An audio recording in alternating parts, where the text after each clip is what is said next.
So, learning a new art medium's scary, right? You go in with a million question marks in your head, you have no clue what you're doing, and you end up making a bunch of mistakes that you gotta troubleshoot on the spot. It can be a sketchy process sometimes, but we do it. Why? Because when you figure it out, it opens up so many possibilities. It's for this reason why I decided to do something that I always wanted to try, but never got around to, which is making my own visual novel. If you're unfamiliar with the term, visual novels are a subgenre of video game that place a heavy focus on story. Often they use branching paths, dialogue choices, quests, and other gameplay features to add an extra layer to their narratives. For my part, while I really enjoy comics as my primary way of telling stories, I feel that some of my story ideas bouncing around in my head would benefit more from being visual novels. The thing is, though, making visual novels require the ability to code. Coding scares me, but as we established, the ideal picture of end product is too tempting to neglect. And also, this channel gives me plenty of opportunities to make random crap for fun and show it, so that's what we're doing today. I'm going to take you along the process of how I made a short visual novel in 30 days. Before we get started, let's do a quick lightning round to preemptively answer a few questions. 1. Why 30 days? I wanted to use the 30-day time limit as a way to force myself to keep my scope small. If I have no real deadline, I fear that this project would get way more complex than it really ought to be for my first go at this. Also, I tend to actually get projects done when there's a deadline. So, 2. What program are we using here? I'm actually using a niche one called Nerat. When researching different engines for this project, this one appealed to me because people said it was very beginner-friendly. And also, its format is based on Disco Elysium's, which I thought was unique. 3. What's the basic concept for this story?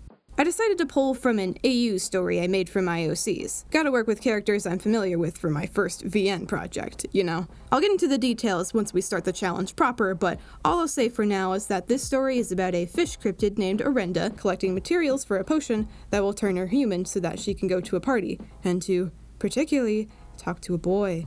Whoa. Number 4, that's all the questions. Let's get this challenge going with... When going into this project, I knew that I wanted the entire first half of the 30 days to be dedicated to just writing and coding the script. I wanted to give myself plenty of time to make a story I was pleased with, and also allow for some room for trial and error when learning Nerat. This meant that I needed to get the first draft of a script written down ASAP, so that way I could edit it, get feedback on it, and code it. For this challenge, I decided to prep a couple of things in advance outside of the 30 days, because I didn't want to waste any time figuring out what the story and characters should be, when I could just be making the thing. One of these things was a basic outline where I broke down my story into 8 scenes. Initially, I found myself making that mistake of just writing the first few scenes of the script over and over again, trying to perfect them. I realized that my top priority should just be getting everything written down now, so that way I could clean it up later. This day was similar to the last. When writing stuff for this AU, the thing that appealed to me the most was actually the world building. I basically allowed myself to add whatever supernatural elements I thought were cool. For example, I really like potions, just as like a magic thing to exist. So I implemented them into a magic system that breaks down magic into categories of spells, potions, and incantations, each with their own strengths and weaknesses. It was easier to get into the groove now that I had some words already written down. I found myself excited with what I was making so far, which was a good sign. If you find yourself bored when writing a scene, chances are your readers are going to be bored as well, so you best avoid that. I finished my first draft on this day. I wrote 4 scenes. This included the ending, which can be a tricky part to pull off a lot of the time. Another lore tidbit that I will share with you is that, in this setting, there's a group of people called the Creature Control, or the CC for short. These people make sure that any affairs related to the bizarre and supernatural are cared for. 90% of the time, the stakes for the job are low enough that the top priority is pretty much just making sure the town keeps its spooky reputation without people seeing too much. And then the other 10% is dealing with people who do see too much.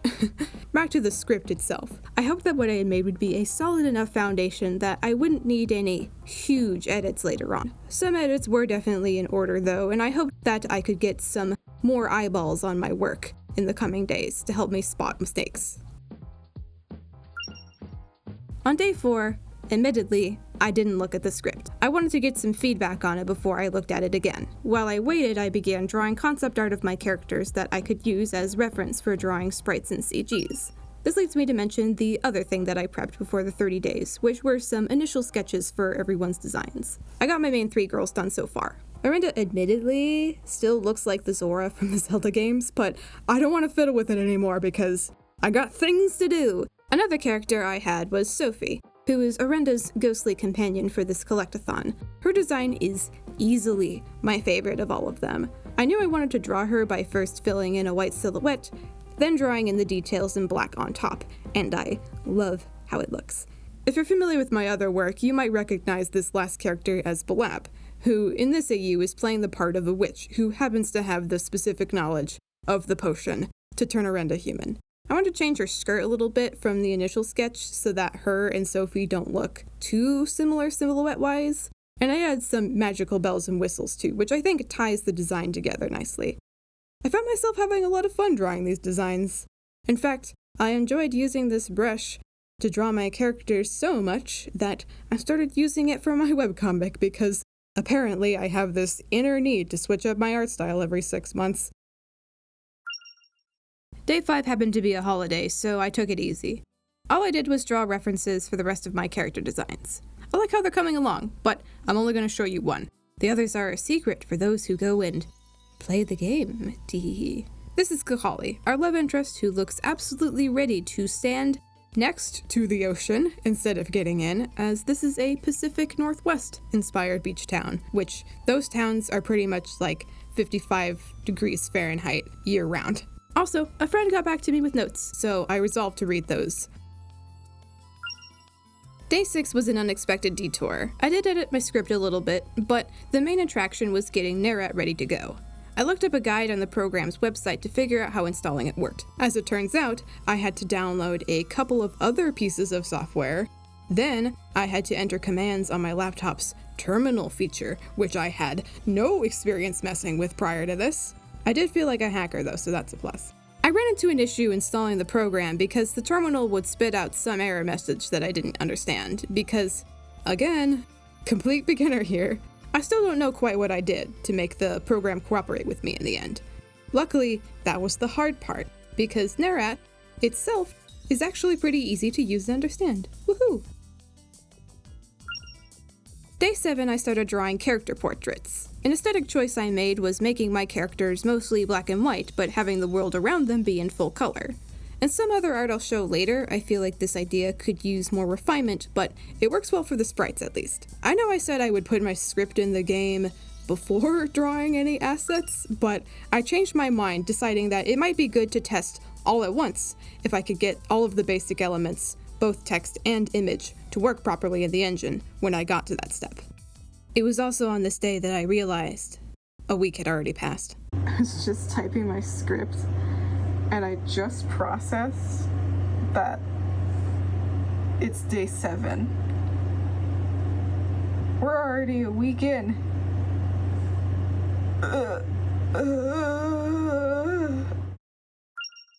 I decided to get all the character portraits done the second week, along with at least one background and one CG. This way, at the end of the week, I could see what one fully put together scene looked like, so that way I could make any changes, if necessary. This is also when I finalized what my CGs and backgrounds were going to actually depict. In total, I had 5 CGs and 5 backgrounds to draw. I had no idea if that was a lot for a project of this scale, but either way I was feeling nervous. Day 9 was straightforward. I drew more sprites and did another read-through of my script to check for spelling, phrasing, punctuation, that kind of stuff. I found that I flip-flop between past and present tense between scenes a lot. I also timed how long it took for me to physically read through the whole thing, which turned out to be just above 20 minutes. That is about the minimum time I was aiming for. I had quite the headache all day. So the only thing I got around to doing was drawing thumbnail sketches for all my CGs and backgrounds. I wanted to have all my compositions figured out ahead of time so that way in a couple of days I could just get to drawing them outright. The portraits are done! Yippee! The last two sets of portraits were actually both of the Arenda ones. When drawing them, I was caught in a cycle of thinking that I had finished them, then noticing some stupid detail that didn't look quite right, and then adjusting it, and then I would find another weird detail and fix it, and again and again, and again and again. They're done now. I need to move on. The accident was 3 years ago. I need to forgive myself. On day 12, I wanted to finally put a whole scene together in VS Code at the end of the day. I worked on the background that intimidated me the least, which is this mountain landscape you see here. Fun fact, I used photo references that I actually took myself for this one, which felt pretty cool. I don't know why I made the mountains purple, other than because I thought it would look pretty. Present me agrees with this decision. Day 13 was busy for me IRL, so all I worked on was drawing about half of a CG, but Day 14 was when I finished up that CG and began working on another background. The CG is the first one I made, and admittedly is the jankiest of the bunch. I was still figuring out the new art style. This background, though, brings me joy. Look at that little boat go. To be frank, I was drawing all this stuff because I was just really procrastinating on having to work on the programming stuff again. I expected this day to be another one where I just drew things and then didn't code at all, but I surprised myself. I did draw an asset, but I also got started translating my script into code. I got about a third of the script moved over, which was more than I was planning on doing. Gotta make up for lost time, I guess. Oh, I'll just type in only 3 scenes into VS Code today, proceeds to type the rest of the script in 90 minutes. Honestly, typing up everything was kind of relaxing. I could just put on a YouTube video in the background and copy-paste line after line of dialogue from my Google Doc. Also, the person who made Nerat, Liana, also made an extension you can download that will color code your code, which is very helpful because it makes it so much easier to organize my text and spot mistakes. Also, colors. Pretty. On day 17, I imported all of my sprites, coded all of my characters' data, and prayed that they would show up in the game proper. I also sat down and picked which expression a character would have for each individual line of dialogue. In theory, I should have done enough so far to complete 2 scenes, but I wouldn't know for sure until I ran a build of my game. Speaking of,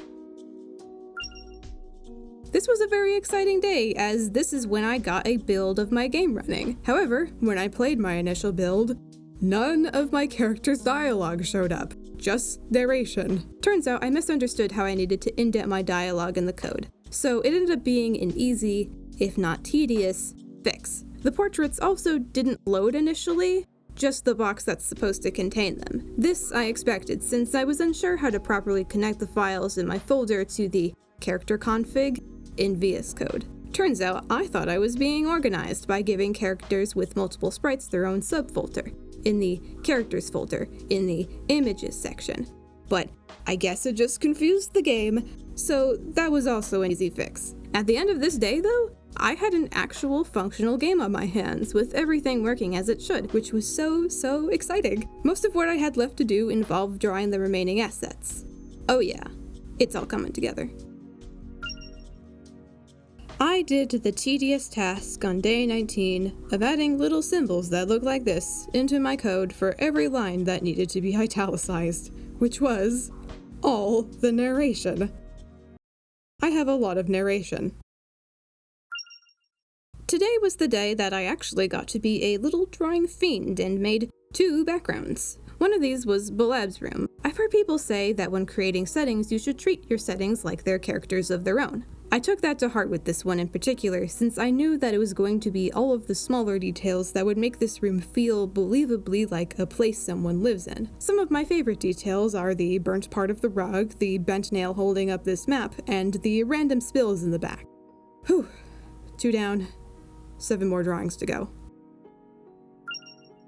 Lumping all of these days together, as you can see, since they're all united by one thing: drawing. Honestly, I'm very proud of a lot of these as standalone pieces. There were a couple of backgrounds that I was dreading because I knew they were going to be detailed, but I ended up having fun with them once I allowed myself to take my time. Some of these required certain types of lighting that I'd never tried before, so I had to get halfway decent at color picking pretty quickly. One example is this little nighttime beach scene, which had to convincingly look like things were being lit by the moon. I probably could have put some more extreme shadows in there, but for a first try, I'm happy with it.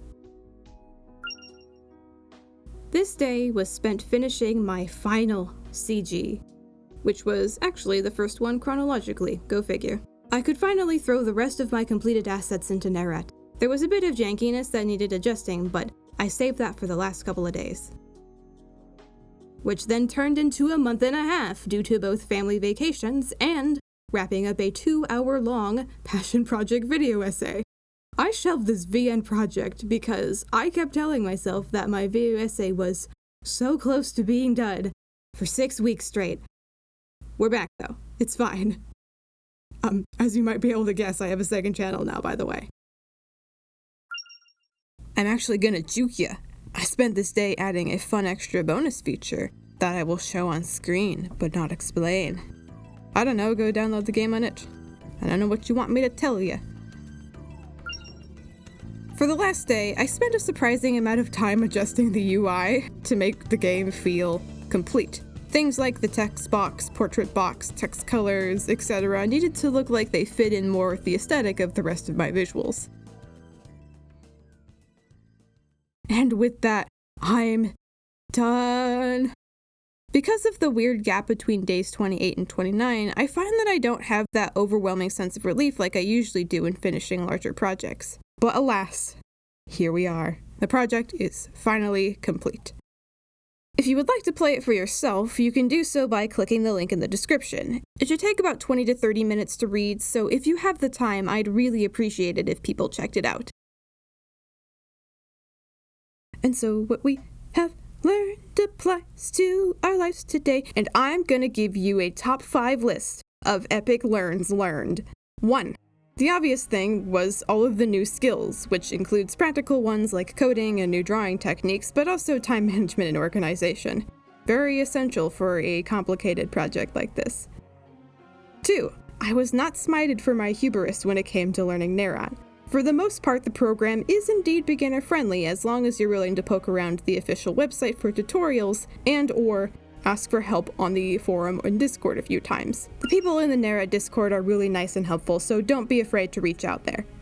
3. Wow, I saved myself a lot of stress by conceiving of a project that would actually be realistic. There were a couple of days where I had to scramble to finish what I needed to get done by the evening that could have felt much, much worse without a good plan. 4. I would definitely make another visual novel. I didn't even scratch the surface of what gameplay features that I could have programmed because I needed to keep my scope small. So next time I'll have to dip more of my toes in the water, so to speak. And 5. Making a visual novel is not as scary as it might seem as long as you set aside some time to learn, ask for help when needed, and be flexible when problems arrive. I'd even call the process fun and relaxing at times once you get the hang of it. If you're the type that's looking for a potential format to tell stories that combine text and image, maybe try a visual novel. There's a lot of potential in this medium that I think hasn't gotten fully explored yet, and you might be the one to do it. And if you give it a try, I wish you luck. I believe in you. Thank you so much for letting me share this process with you. Subscribe if you want, and sleep well. Bye-bye!